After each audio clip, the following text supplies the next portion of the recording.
और आम बजट पर प्रतिक्रिया देने के लिए इस वक्त हमारे साथ हैं कृषि राज्य मंत्री कैलाश चौधरी। चौधरी साहब, इस बजट को कैसे देखते हैं किसानों को लेकर? अगर देखिए, ये बहुत ही शानदार बजट आज प्रस्तुत किया गया और सर्वस्पर्शी बजट है और निश्चित रूप से मैं इसके लिए आदरणीय प्रधानमंत्री जी को धन्यवाद दूंगा, आदरणीय निर्मला सीतारमण जी का आभार प्रकट करूंगा कि उन्होंने हर वर्ग को इसके अंदर छुआ है और जिसमें इनकम टैक्स के अंदर भी जैसा कि 5 लाख से 7 लाख रुपए तक की जो छूट, 7 लाख तक इनकम टैक्स नहीं लगे इसकी छूट दी गई है। और इसके साथ ही मैं जैसा कि युवाओं को भी ध्यान में रखा, महिला वर्ग को भी ध्यान रखा है और साथ ही किसानों का विशेष ध्यान रखा गया। और इस बजट के अंदर आपने देखा होगा कि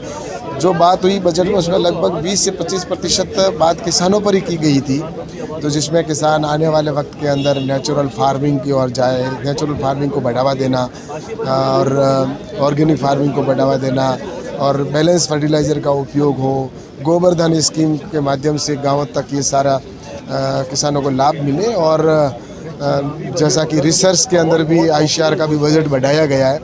तो ये सब इसी दिशा की ओर जाता है कि आने वाले वक्त के अंदर किसान को ताकतवर बनाना है और निश्चित रूप से किसान हितैषी बजट है और इसके लिए मैं प्रधानमंत्री जी का आभार प्रकट करता हूं। और किसान सम्मान निधि की बात करें, किसानों की आय दुगनी करने की बात करें, इन लक्ष्यों को कैसे हासिल करेगा ये बजट?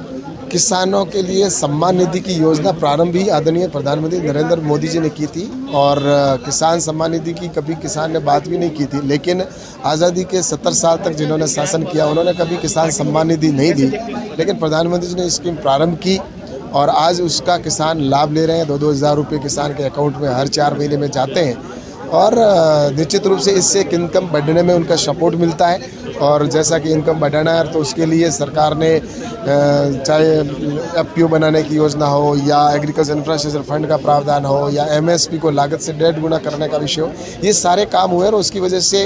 इनकम बढ़ी है। और हमने आज़ादी के 75 साल के ऊपर एक डॉक्यूमेंटेशन भी निकाला ICAR का, जिसमें 75,000 किसानों से बात की और उनके डॉक्यूमेंटेशन में किसानों ने स्वयं ने ये कहा है कि हमारी इनकम डबल ही नहीं, हमारी तो 3-3, 4-4 गुना तक बढ़ी है। तो ये स्पष्ट होता है कि अब प्रधानमंत्री जी नरेंद्र मोदी जी की सोच ही किसानों के कल्याण की है और आने वाले वक्त के अंदर निश्चित रूप से जब किसान समृद्ध होगा तभी हमारा देश समृद्ध होगा। धन्यवाद बात करने के लिए। और किसान हितैषी है ये बजट, ये दावा कर रहे थे कृषि राज्य मंत्री कैलाश चौधरी। Pradeep Kumar, Total News, Delhi.